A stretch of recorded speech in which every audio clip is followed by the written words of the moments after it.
And on the current first pause in nearly 7-week-old Israeli war, we're joined over the phone by Ambassador Hussien Hareedy, former assistant to the foreign minister. Good afternoon, Ambassador Hareedy. Good afternoon, ma'am. Ambassador Hareedy, this is the first pause in a nearly 7-week-old Israeli war. Israel-Hamas entered a 4-day truce on Friday morning, and the agreement involved a comprehensive ceasefire in North and South Gaza and increased aid to flow into the besieged Gaza Strip. Your comments, sir, on the current scene?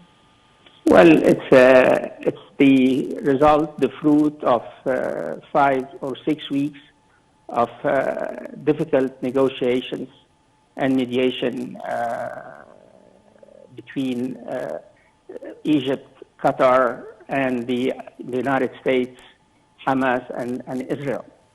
And fortunately, this first pause, as you rightly said, has entered into force today. And in a few minutes, in less than an hour, the release of the Israeli hostages and the release of Palestinian prisoners, particularly women and children, would take place.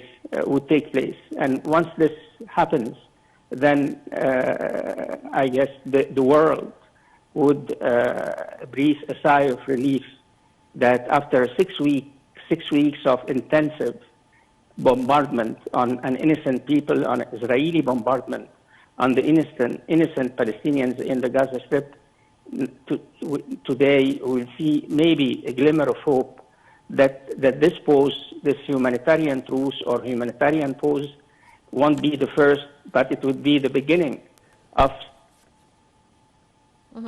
that would lead ultimately and hopefully to a permanent ceasefire in Gaza. Ambassador Hareedy, under the agreement, desperately needed aid began to be delivered to Gaza. By mid-morning, 60 trucks carrying aid had crossed from Egypt at the Rafah border point. How do you comment on the current status of humanitarian aid being delivered to Gaza and the Gazans people who are really suffering from lack of food and fuel supplies and even clean water and all the humanitarian requirements for the day-to-day needs?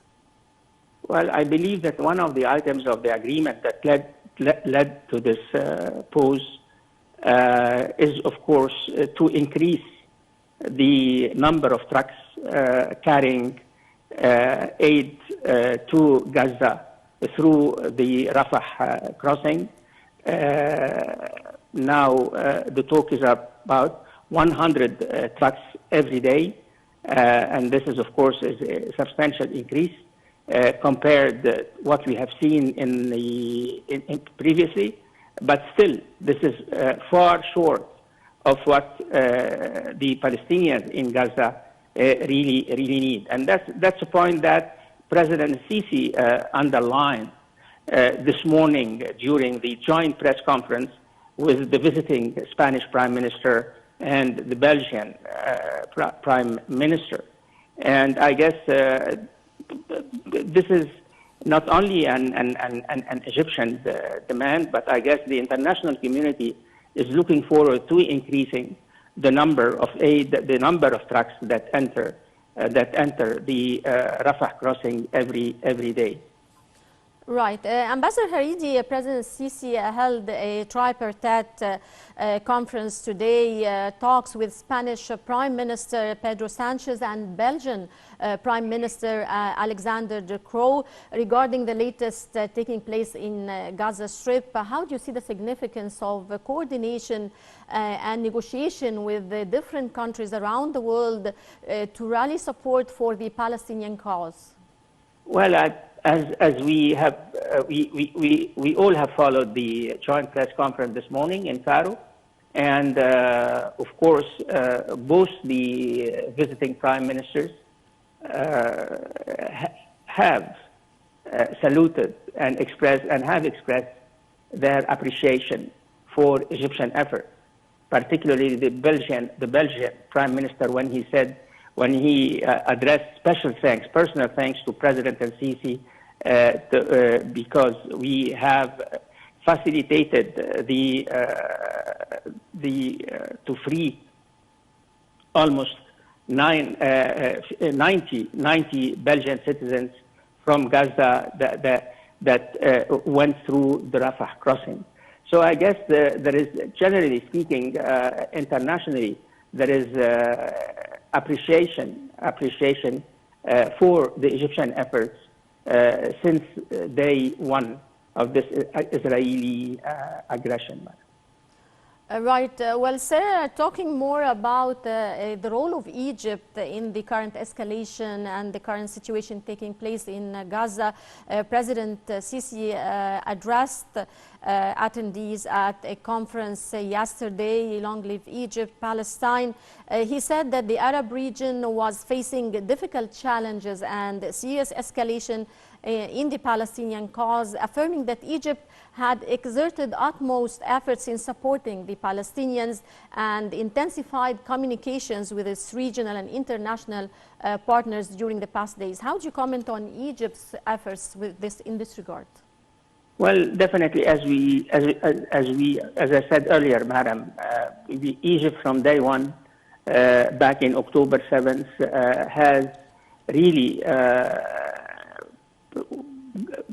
has done all its utmost efforts to, first of all, to reach a ceasefire. And today, with this first pause since October 7th, let's hope that this is the right step on the long road towards a ceasefire. Secondly, Egypt has always has insisted on the need to send assistance to Gaza. Third, we have made it clear that we are against any forced displacement of Palestinians from Gaza towards Sinai or towards anywhere else. And fourthly, Egypt said, or has always said during the last 6 weeks, that it's of utmost importance to resume the peace process between comers.